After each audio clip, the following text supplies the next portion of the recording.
Okay, so there's a couple of scoring systems that work really well for Champ Challenger. The first scoring system is if you've got coach sort of feeding in to either player, let's just say it's 1 or 2 points to come down. Winning team is constantly trying to make it down to this side, to the champion side. All right, and a really simple way of scoring the game or seeing who wins is if you do it at the you can make it time based. So this works particularly well for kids classes, where you might have 5 minutes left of the class and you say whichever team is down this side at the end is the winning team. Okay, so that's quite a low pressure scenario. Again, really good for kids, young kids classes where you don't require scoring. A second type of scoring system that you can go into is basically where you've got players that every time they come down this end, you're keeping score for them.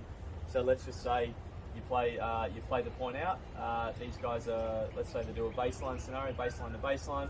Let's just say these players win the point, they go back, this player comes on, but this team's now on 1 point.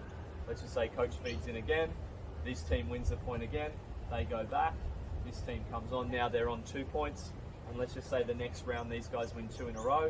All right, they come down this side, all right, those players go back, these guys come up, and that team would still be on 2 points. Okay, so it would be the first team to get to 11 or 21 or whatever the number is would win the game. So basically having every time you come down the champ side, you score points. So that's a popular format.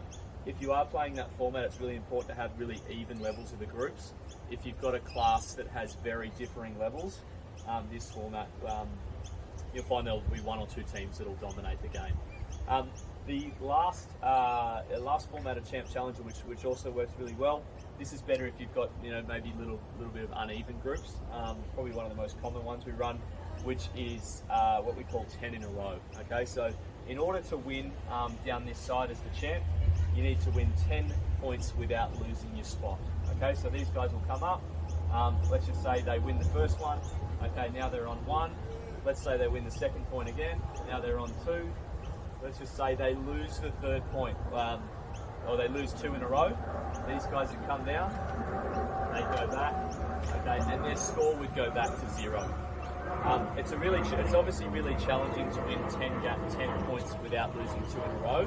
So one of the common things that we do after a bit of time is every time there's a switch of ends, we'll drop that score down by 1. Okay, so this team now only needs 9 points to win the game. All right, they might get to say 3 or 4 points, and they lose their spot. Say this team wins it, they come down, everyone's back to 0. This team now only needs 8 points to win the game.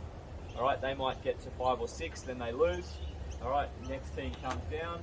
These guys now only need 7 points to win the game, and maybe they win it on 7 in a row that time. Often you'll find the game will go right down to the wire. Players will only need 2 or 3 points to win the game before there's a result. So there's a couple of different scoring formats that can work really well for Champ Challenger.